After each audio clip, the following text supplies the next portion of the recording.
Welcome to the Olly YouTube channel. Today I am working on my 1995 Mitsubishi Delica 2.5 liter turbo diesel. So I just got this car, and so I will do a walk around soon enough, but I caught myself already jumping into working on it, and I'm gonna apologize in advance because I'm filming this on my phone and I have to do all of it by hand. So bear with me. First things first, I got a glow shift 3-in-1 gauge kit because the Mitsubishi Delica doesn't really come with any gauges that tell you what the diesel engine is doing. There's a factory coolant gauge on the dash that basically doesn't work ever in any of them. So this is a 3-in-1 gauge kit. It's well, I guess the gauge is inside the car, but it's a boost gauge, an EGT gauge, and a temperature gauge, and I'm going to use coolant temp. And the important thing is to see if I'm overheating it or not, if we're running hot or not, and what kind of boost we're running, because currently the car really doesn't accelerate worth a damn, which I hear is just how they are, but I'm imagining we can at least turn boost up to like 10 to 15 pounds, which should make a big difference in this guy here. I already have this in kind of service mode. You take out your driver's seat. There's an easy 4 bolts on that. You take out this center section, which requires disconnecting the e-brake and disconnecting the gas cap cables and a couple bolts, but overall pretty easy. And this cover here is under the seat, and that gets you to right here, which is basically service mode. You can actually get to everything. Normally this seat still covers, like the center part covers your turbo, so to get to that you kind of have to take it all apart. But I've already installed a coolant temp sensor. There's an 1/8 inch NPT port right here that was being used by some other function of the car that I don't care about. And so that will be my sensor.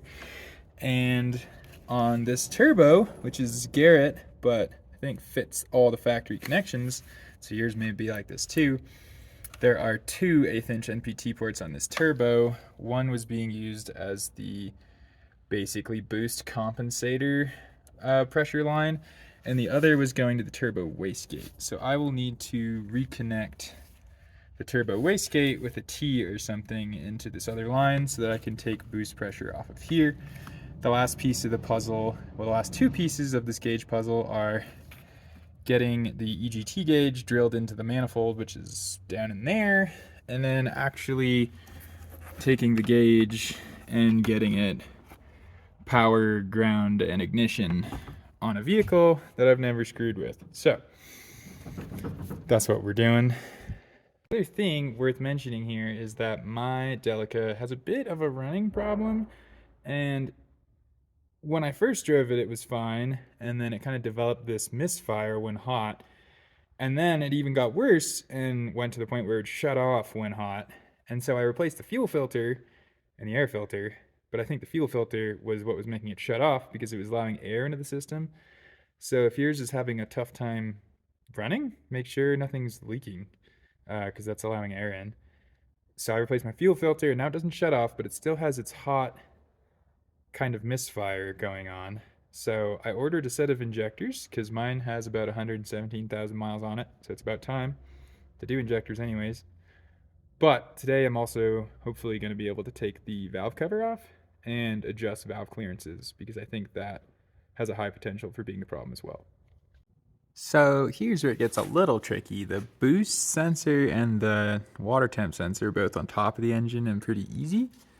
But you can see now I'm under the car, and you really want to get the EGT probe like in the center of that manifold right there. And as you can see, it's not really easy to access. So I'm going to try to drop the downpipe, maybe drop this 5-bolt flange, and then that'll give me enough room to actually drill and tap the hole for the EGT probe in the right place.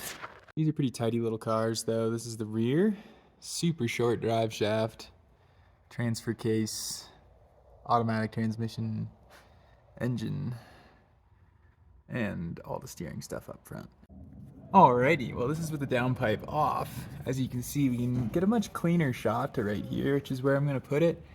And then I also noticed that the turbo isn't quite tight either, which is no good. So We'll get that thing snugged up while we're in here.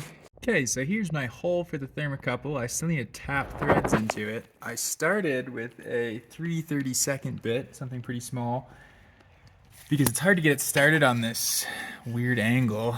And then once I got it started, I worked my way up to a 5/16, which is a little shy of what you want for a tap, but I think this tap will run in there. So this is a 1/8 NPT tap. It's tapered, so you don't want to run it in all the way, but just some of the way.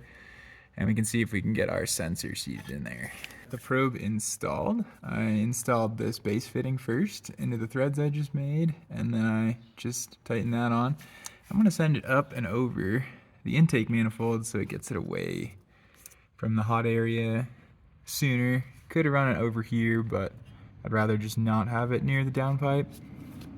Alright, well, I completely forgot to film anything with the valve adjustment, but I just took the valve cover off and set lash on all of them to about 6 thou inches, or like 0.15 millimeters cold. That's what I did. See if that makes any difference. I'm kind of skeptical. It could still be the fuel injectors as to why it runs poorly when it's hot. We'll find out though, because right now it's running, and we'll do a quick walk around while it warms up.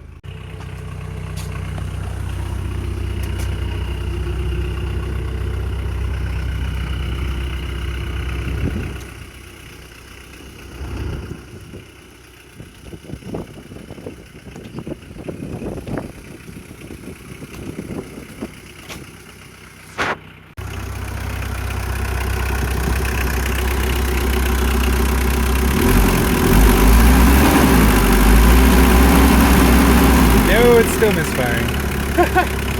Okay, so we're gonna put injectors in it.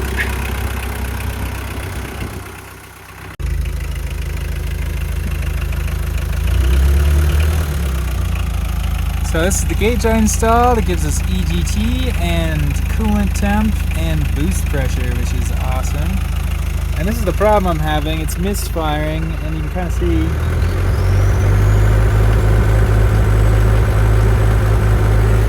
that is doing that whole thing, and kind of doing this. Kind of shaky, so I need to see what else I can do about that. Thanks so much for watching. This has been a quick walk around of my new Delica and me installing a gauge to monitor things and adjusting valves, I guess, but I didn't really show it, so stay tuned. I'm going to be working on trying to get rid of this misfire. If you have a diesel and it's misfiring like that when hot, don't ignore it. It's not supposed to do that.